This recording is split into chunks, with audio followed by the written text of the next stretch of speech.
Ladies and gentlemen, over the past few months, we have heard about North and South Korea coming together. Well, that reality is here. They are disarming their border area on October 26th. All of these stations that you see up here will be dismantled, and all armed guards will be removed, and tourists will be allowed to go back and forth into both sides, North and South Korea.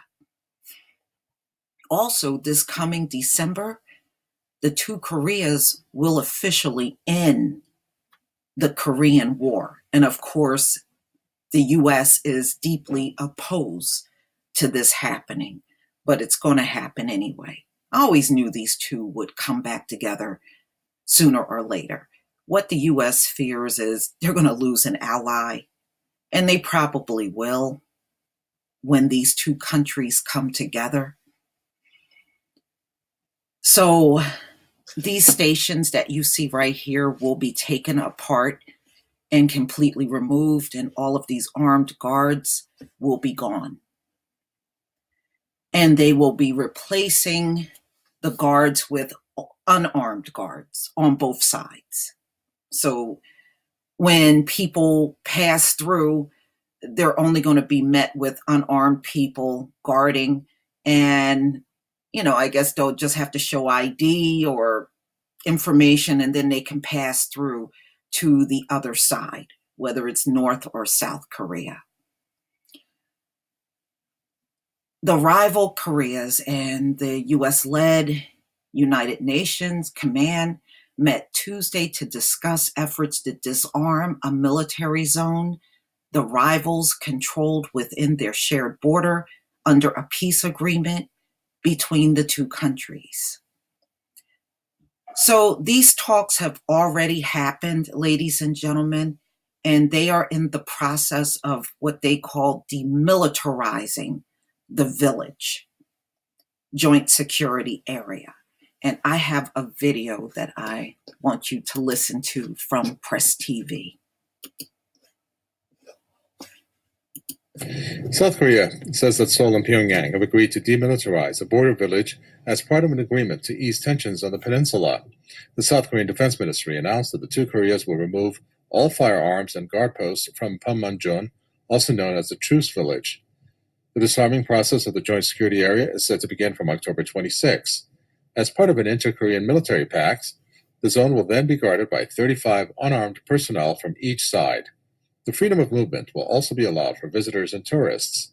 The U.S. has expressed unease over the measure, saying that there is a reasonable degree of risk. Washington says inter-Korean talks should move in tandem with U.S.-led efforts to denuclearize the North.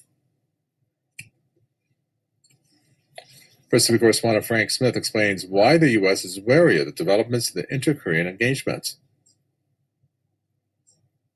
The U.S. wants to see pressure on North Korea, and that North Korea, South Korea rapprochement go in tandem with U.S.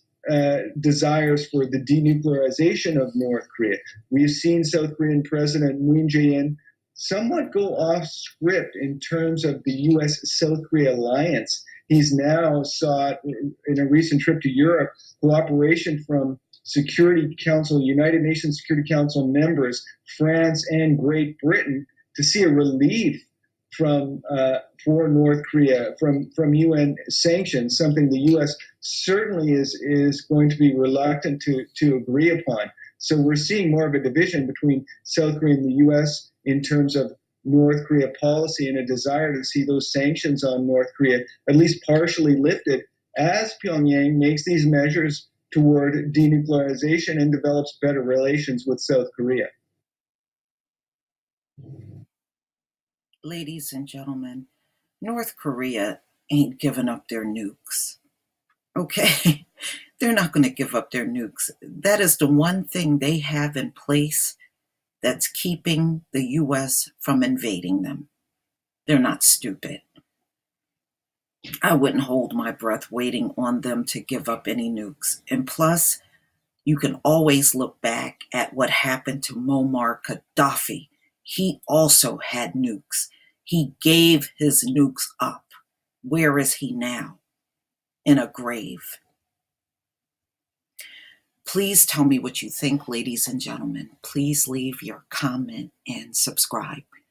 Don't forget to hit on the notification bell, and I will see you on the next video. And if you can support my channel, please give a donation by PayPal or become a patron. Peace, family.